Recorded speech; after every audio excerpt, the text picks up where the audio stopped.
Hey everyone, Kyle Meinke here from MLive.com, joined by Justin Rogers. The start of the season is finally here. It's tonight. It's Detroit Lions, New York Giants. Who do you got?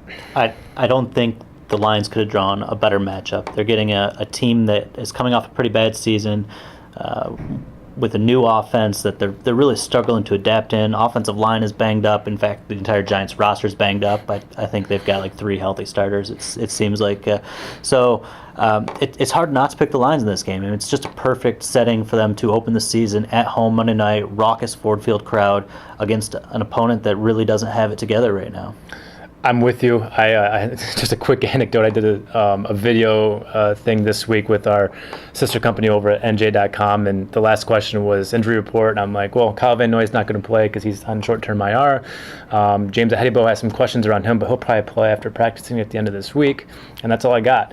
And then the Giants reporter, I think he talked about 5 minutes about all the injuries the Giants are going through. It's a wreck over there. It is, and particularly on the offensive line, they've been hit pretty hard. Both guards, one guard is out for sure. The other might be out as well.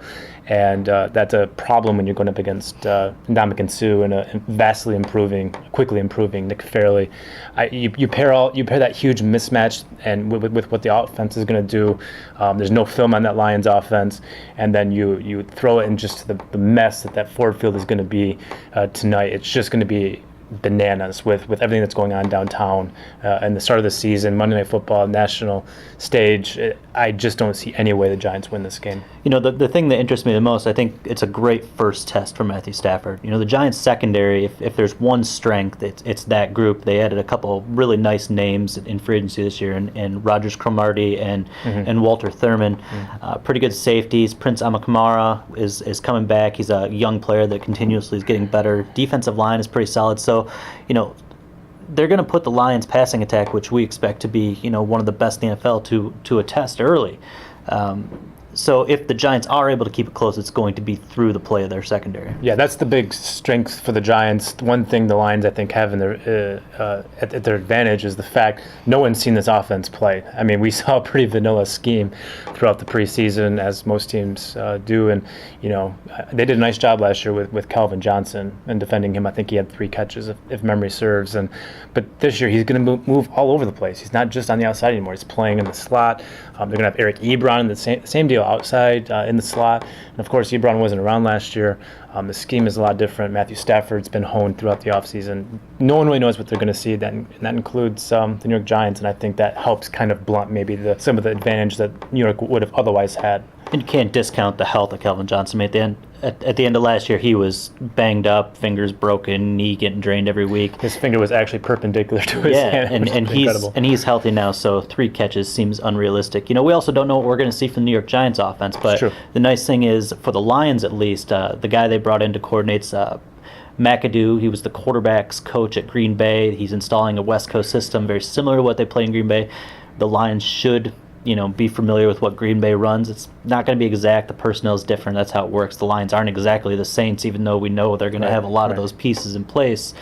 But the Lions should be better prepared for the Giants offense than the Giants for the Lions offense. That Giants offense is being overhauled after some of the problems they had last year. Peyton Manning had 27 interceptions or so last year, protection issues up the wazoo.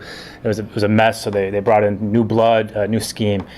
That attack has really struggled in the preseason. And again, everything is stripped down, so you don't want to, you know, it's not apples to apples per se. But they're the classic example of an undefeated team in the preseason, and that undefeatedness meaning absolutely nothing. They were actually 5-0 because they had the extra game too. But Eli Manning completed fewer than 50% of his passes. There were protection issues. Everything looked out of sync. Rushing game struggled for large stretches, and there's not much to like about the Giants' offense. And now they have to go into Ford Field with no one's going to be able to hear anything on that side of the ball. That's going to be a crazy atmosphere. And then you pair that with what the Lions can do up front defensively against a wounded offensive line. Again, I see no way the Giants win this game. Yeah, a mess to have. You know, to have your silent calls down with a bunch of new starters, a new offensive scheme, and a loud place, that's a real tough start to the season for anyone. Your predicted score? I don't think either one of us went with blowouts, but when you're going double digits in the NFL, I mean, given the closeness of the talent, it's kind of a blowout. I got 27-16. I got 31-17, so it's pretty similar. I think those, by NFL standards, are definitely blowouts.